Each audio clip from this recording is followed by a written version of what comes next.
Maqabbaa kan ilmaa kan hafuura qulqulluu waaqa tokko ameen.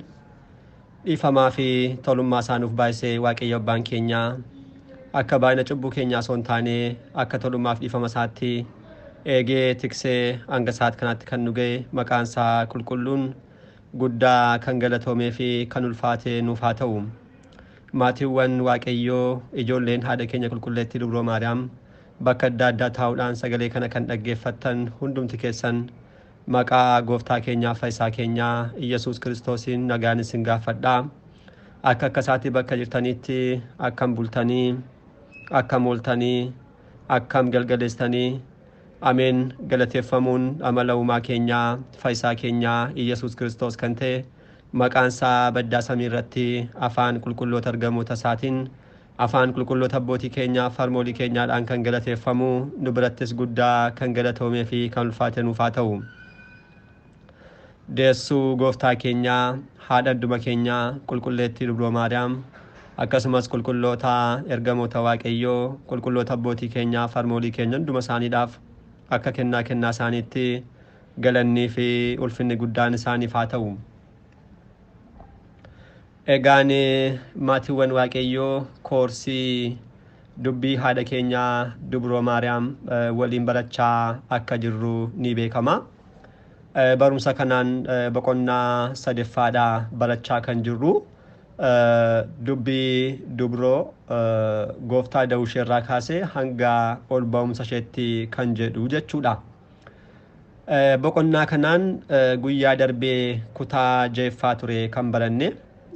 Akkuma yaadattan egaa kutaa jahaffaa keessatti haati keenya dubroo Maariyaam mana Yohaannisitti kan jedhurraa eegalleetu akkasumas dabarree namoota samiirraa haati keenya daawwachuu ishee kan jedhu isaan kan lamaan turre kan baranne.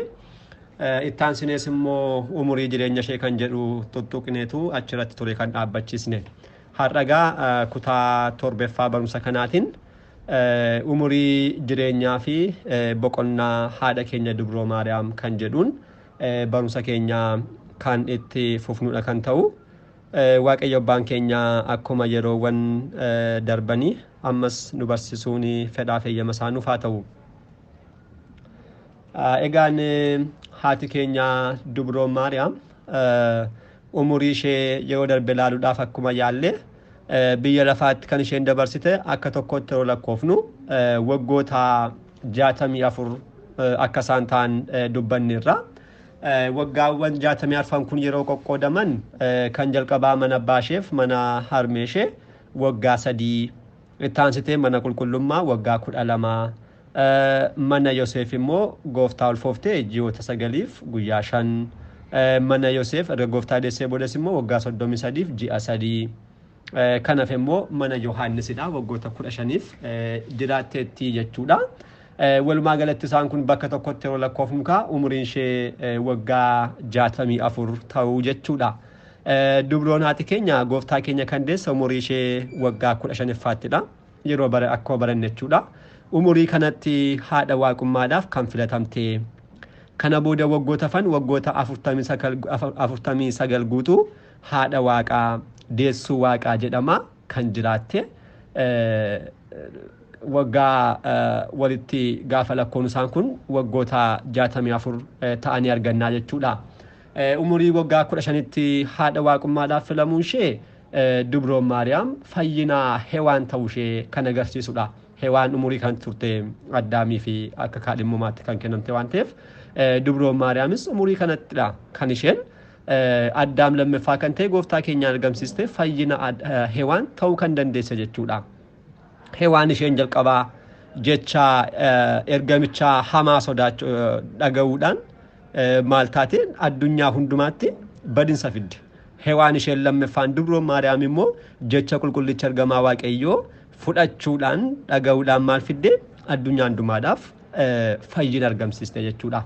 Umurii ishee waggaa 64 kana sababa taasifachuudhaan qulqulloonni abboonni keenya wanta baay'ee raawwataniiru. Fakkeenyaaf yoo ilaalle galatoo haadha keenya dubroo Maariyaam qiddisti hooyilamillinyin yaa dubroo nuuf kadhadhu yaa qulqulleetti nuuf kadhadhu kan jennu guyyoota torban keessa gaafa lakkoofnu si'a 64 ta'anii osoo argannaa haala kanaatiin galatoon kun qoqqoodamee umurii ishee wajjirraan haala wal fakkaatuun abboonni keenya qoodanii geessaniiru. Akkasumas immoo yaadannoo ishee kanaaf qulqulloonni abboonni baay'een kadhannaa amma si'a 64 yeroo isaan geessan ni argannaa. Yoo darbes immoo akkuma kaasne kadhannaa yeroo si'a kanaa kadhannu sigdeeti jechuudha. Sagada keessa saganni gaabbii si'a 41 yookiin si'a 64 yookiin immoo si'a 105 taasifama. Si'a 41 yaa Kiristoos nu fayyisi dubroo haadha kee jedhu nu fayyisu kiriyaa laayisoo fi mismaarota gooftaan keenyatti waraaname shananidha. Isaan kana lakkaa'uudhaan 41 sagannaa. Kan 64 immoo umurii haadha keenya dubroo maadaam yaadachuudhaan sanaan saganna jechuudha. Kan 500 immoo walitti daamuudhaan isaan kun lamaan 500 ta'u jechuudha. Haala kanaatiin abboonni keenya seeranuuf kaaniiru. Haala kanaan akka sagannu jechuudha. Walumaa galatti egaa umuriin haadha keenya dubroo maariyaam waggoonni 64 kun xiqqoo yoo ta'anillee garuu isaanumti kun immoo gidiraa baay'eedhaan kan darban ta'uusaa yeroo darbe garreerra. Dhugaa dubroon ijoollummaa isheerraa kaata gidiraadhaan akka isheen jireenya ishee guutuu dabarsite barumsoota keenya yeroo darba keessatti kaasaa turreerraa mucaa ishee deessee waggaa lammaffaatti gara Gibxitti baqatteetti osoo hin dahin dura immoo osuma hin dahin dura jechuudha. Mana qulqullummaa keessatti qulqullummaa ishee irratti isheen jirtu garuu ishee irratti wanta baay'ee dubbachuudhaan mana qulqullummaa keessaa amma ari'uutti ga'aniiru. Mana Yoseef teessee qorumsoonni baay'een wantoonni adda addaa ishee qunnamaa turan dubroo maariyaam yeroo isheen ulfooftu Yoseef hin beeku. Akka isheen nama biraarraa ulfooftetti kan inni beeku waan ta'eedhaaf isa kana yaada isaatti akka inni yaadu wanta beektuuf kanaaf jiraa kaaseetu isheen baay'ee ni dhiphatti jechuudha. Achirraa kan ishee jalqabeedha. Umurii ishee waggaa 17ffaatti immoo gooftaa keenya qabachuudhaan gara biyya Gibxii deemteetti umurii ishee waggaa 21 irraa kaastee immoo Naazireet yeroo jiraattu gooftaan keenya yeroo guddatu jechuudha. Gooftaa keenya ni ajjeesu jetteetu isaaf dhiphachaa turteetti. Yeroo inni barsiisuu eegalus akkuma kana Yihuudoonni ajjeesuudhaaf wanta barbaadaniif yaaddoftii gooftaan keenya fannoo jalatti kan raawwate yeroo darbe baranneerraa jala dhaabbattee ilma ishee fannootti ilaalaa turteetti. Erganni ol bahee boodas duuka boosaa gooftaa keenyaadhaaf maqaa isaaniidhaan maqaa ilma isheedhaan warreen barsiisan hakkam ta'u jechuudhaan isaaniifis yaadda'aa turteetti. Umuriiwwan guutummaan isaa gaafa laallu isa dhugaa umuriin haadha keenya dubroo maariyaam waggaan 64 kun gidiraadhaan kan darban gidiraadhaan jechuudha. Kan darbanidha. Bakkaa bakkatti osoo deddeemtu kan xumurtedha haati keenya dubroo maariyaam. Kana booda kaa ilmi ishee gidiraawwan kana hundumaarraatu ishee boqochiisuudhaaf haadha koo kottu sin boqochiisaa jedheetu gara biyya lafaatti dhufe jechuudha. Kun boqonnaa haadha keenya qulqulleettii dubroo maariyaam jennee kan barannu jechuudha. Egaa haati keenya dubroo maariyaam fannoo jalaa erga deebitee booda ciniinsuu ishee fannoo jalaadhaan mucaa kan argatte Yohaannisii waan ta'eef gooftaan keenya Yohaannisiif kenne Yohaannis fudhatee gaafa inni galu haadhasaa waggoota 15f mana isaa jiraatteetti jenneerra. Kana booda dhagaa sanyii addaa hundumaadhaaf duuti wanta nafneef haati keenya dubroo maariyaam dhalattee waggaa 64ffaa isheetti amajjii bultii 21 bara 49 bara gooftaa bara dhalaalaa yookiin immoo dhaloota gooftaa keenyaatiin booda jechuudha. Yeroo kanatti dhafooniif lubbuun ishee adda kan ba'an. Haalli boqonnaa haadha keenya dubroo maariyaam akka jennee gabaabinaa yeroo laallu gidiraawwan kana hundumaarraatu sin boqochiisaa jechuudhaan ilmi ishee ulfina waaqummaa isaadhaan ergamoota isaadhaan kabajamee qulqulloota abboota keenya warreen kakuu moofaa fi warreen ittaanii jiran isaan hundumaa wajjirraan gara bakka isheen jirtutti gara mana Yohaannisitti dhufa. Kana booda duuka bu'oonni warreen lubbuudhaan jiran kutaa lallaba isaaniirraa warreen boqotan immoo ka'anii hundumtu walitti qabamanii duumessaan dhufanii jechuudha. Haadha isaanii akka isaan geggeessaniidhaaf isaan ajaje isaanis dhufanii eebbikee nurra haa buluu kadhannaa keetis yaadadhu jechuudhaan haadha keenya qulqulleettii dubroo maariyaam geggeessaniiru jechuudha. Yeroo kana ka warreen kakuu moofaa abboonni ishee warreen jalqaba dursanii gara fuudhaatti boqonnaa 4tti kan deemnee barannu raajiiwwan adda addaa kan isheef dubbatan kan akka Daawit kan isheef faarfatan jechuudha. Har'a immoo gaafa ishee boqonnaa ishee dhufuudhaan dursee kan faarfate Daawit maal jedhee faarfate mootittiin mirga kee ni dhaabbatti jechuudhaan kan akka ogeessi Salamoon immoo gugee garraamii koo kottu jechuudhaan isheedhaaf faarfachaa qulqulloota hundumaadhaan galateeffamaa lubbuun ishee gara samiitti ol baate jechuudha. Guyyaa kanatti egaa warreen kakuu haaraa keessaa duukaa bu'oonni gooftaa keenyaa warreen kakuu moofaa keessaa immoo abbootiidhaa fi raajonni bakka tokkotti guyyaan isaaniitti wajjirraan haadha isaaniidhaaf faarfatan haadha isaanii geggeessuudhaaf walitti qabama waan ta'eedhaaf duukaa bu'oota warreen kakuu haaraadhaaf guyyaa haaraadha kun isaan wajjiraan haala kanaatiin wal arganii wajjiraan faarfachuudhaaf kan jalqabaa isaaniif ta'e jechuudha. Kana booda duukaa bu'oonni gooftaa keenyaa foon haadha keenya Dubroo Maariyaam owwaallachuudhaa fi gara Geetsemaaniitti yeroo isaanii qabatanii ka'anii Yihuudoonni irratti ka'an jechuudha. Dursee ilmi ishee owwaalamee du'aa kee jedhanii amma ammaatti barsiisaa jiru. Amma immoo ishee owwaalanii akkuma kanaa du'aa kaate jedhanii nutti odeessuuf waan ta'eedhaaf owwaallachuu hin qaban jedhaniitu haala kanaatiin irratti mari'atanii Dubroo Maariyaamii foon ishee gubuudhaaf dhufan jechuudha. Yeroo kana Tufaanyaa kan jedhamu isaan keessaa namni humna qaba kan jedhamu itti dhiyaatee yeroo inni foon haadha keenya Dubroo Maariyaam qabuudhaaf jedhu harkisaa achitti raaciteera jechuudha argamaa waaqayyoodhaan. Kana booda namni kun achumatti gaabbii galee gaafa inni boo'u Dubroon Phexrosiin harkasaatti deebisiif jechuudhaan harkisaa itti deebi'eeraa fi yeroo kana gooftaan keenya foon haadhasaa foon Dubroo Maariyaam kallattiimaan bakka sanaatu gara samiitti ol fudhateera jechuudha. Yeroo kana qulqullichi Yohaannis ishee wajjiraan biyyuun ofaa akka ture foon ishee wajjiraan waaqayyo gara samiitti lamaan isaanii fudhatee qulqullichi Yohaannis lafarratti haadha isaa tajaajila akkuma ture achi deemes immoo samiirratti haadha isaa wajjiraan guyyoota 189 gannata keessaa jiraachaa ture deebi'eera jechuudha.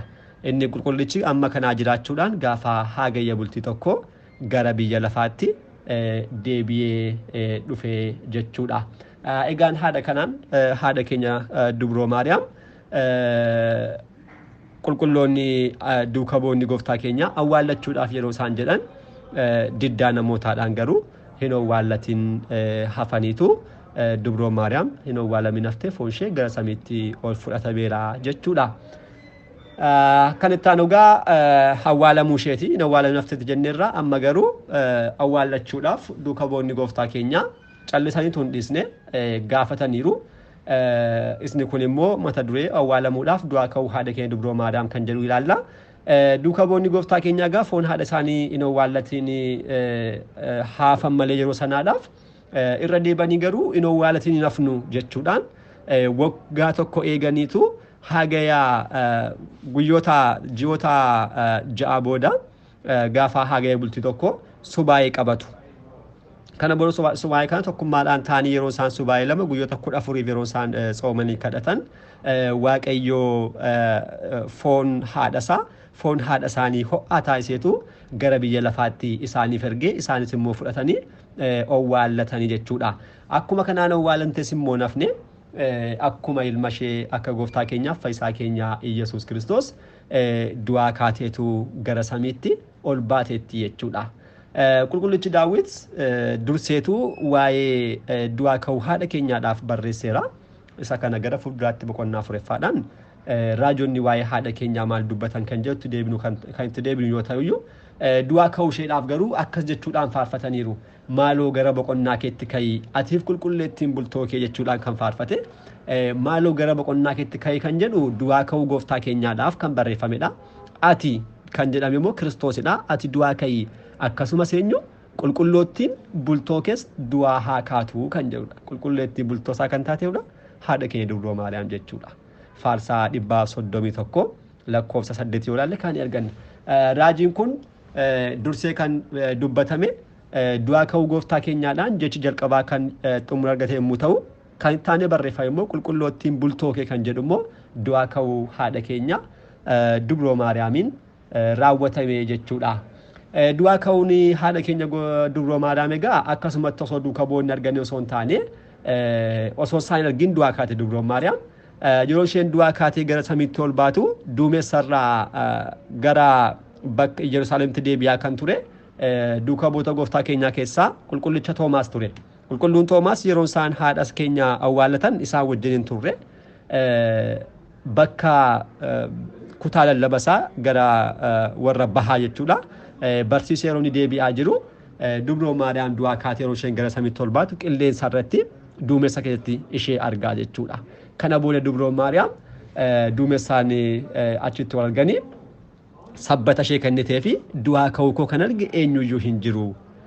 Inni dursee maal jedhee kanaan duras du'aa ka'uu ilma kee hin argini nafee ammas kan kee argii nafaa jedhee yeroo inni gaddu lakki gammadii du'aa ka'uu koo kan arge eenyuyyuu hin jiru si qofatu du'aa ka'uu koo arge jetteetu sabbata ishee isaaf laattee gara samiitti ol baateetti jechuudha dubroo Maariyaam.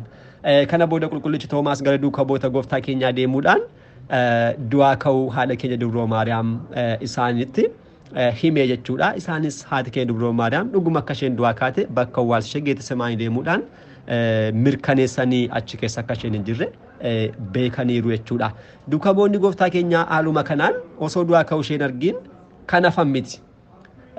Waggaa tokko eeguudhaan yeruma sanatti jechuudha hagaya bultii tokko bara 50ffaatti hagaya bultii tokko bara 50ffaatti subaayee qabachuudhaan haadha keenya nutti agarsiisachuudhaan gooftaa keenya kadhataniiru.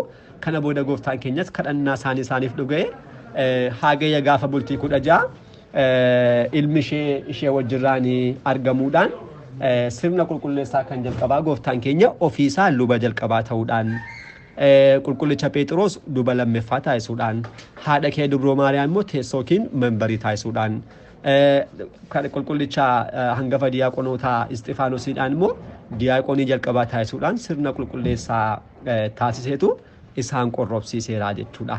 Haala kanaan duukaa bu'oonni gooftaa keenya haati isaanii haati keenya dubroo Maariyaam du'aa kaatee gara samiitti ol ba'ushee arganii amanuu danda'aniiru jechuudha. Egaa walumaa galatti akkuma qulqullichi Daawit dubbate dhuguma haati keenya dubroo Maariyaam du'aa kaatee mirga Waaqayyoo jirti jechuudha. Dursee maal jedheera mootittiin uffata warqee uffattee mirga kee ni dhaabbatti kan jedhamu kallattii maan dubroo Maariyaamiidhaaf kan dubbatamedha. Faarsaa 44 lakkoofsa 9ffaatti kan argannu mootittiin uffata warqee uffattee mirga kee ni dhaabbatti. Mootittii kan jedhamtu dubroo Maariyaam. Uffanni warqee kan jedhame qulqullichi Yohaannis mul'ataadhaan kan ishee barreesse dubroo Maariyaam. Mirga kee ni dhaabbatti kan jedhamtu immoo mirga Waaqayyoo kan jedhamu mootummaa Waaqayyoo keessa kan jirtu ni dhaabbatti immoo kan jedhamte immoo dhala namaadhaaf kan kadhattu ta'uu ishee dursee haala kanaatiin karaa abbaa keenyaa mooticha Daawit nuuf barraa'eera jechuudha. Mirga Waaqayyoo kan jennu yaa'u mootummaa Waaqayyoo ta'u hundumti keenya ni hubanna jechuudha. Haala kanaatiin dubroo Maariyaam haati gooftaa keenyaa haati keenya du'aa kaateetu mirga Waaqayyoo jirti jechuudha. Walumaa galatti egaa seenaa haadha keenya dubroo Maariyaam boqonnaa tokkoffaa boqonnaa lammaffaarraa kaasnee boqonnaa sadaffaa keessatti kan ilaalle dubroo Maariyaam eessaa hanga eessaattidha. Jalqaba gadameessaa harmee ishee keessatti osoo hin hafiin dursee hundeewwan ishee qulqullaa'oodha jedhameetu kan ishee barreeffame irraa jalqabuudhaan hundeewwan ishee waliin jalqabaa kan jedhaman karaa abbaa isheedhaaf karaa harmee ishee isaan kana lakkooneetu erga sanaa booda immoo dhalannaa ishee erga sanaa booda guddannaa ishee hanga gooftaa Daawititti kan jedhu boqonnaa sadaffaa lammaffaatti kan baranne boqonnaa sadaffaa immoo gooftaa Daawititti kaasee hanga du'aa ka'uu isheetti hanga gara samiitti ol ba'uu isheetti haala kanaadhaan seenaa haala dhalannaadhaaf guddina haadha keenya dubroo Maariyaam kan baranne kanumaan xumurameera jechuudha. Kutaan itti aanu boqonnaa haaraadha. Boqonnaa 4ffaa fakkeenyota qulqulleettii dubroo Maariyaamiif fakkeeffamanii fi raajiiwwan isheef dubbataman kan jedhuun barumsa keenya itti aanu kana ta'a jechuudha. Har'aa fi asumaatti dhaabbachiisna. Abbaa sagalichaa kan ta'e Waaqayyo abbaa keenyaaf galannii fi ulfinni guddaan isaaf haa ta'u. Eebbi gargaarsi jaalalli kadhannaan haadha keenya qulqulleettii dubroo Maariyaam biyya keenya Itoophiyaa mana kiristaanaa keenya akkasumas kiristaanota hundumaa wajjirraan hoolee aabulu kutaattaanuun hanga deebinutti nagaa waaqayyootiin turtii gaarii galanni waaqayyoof.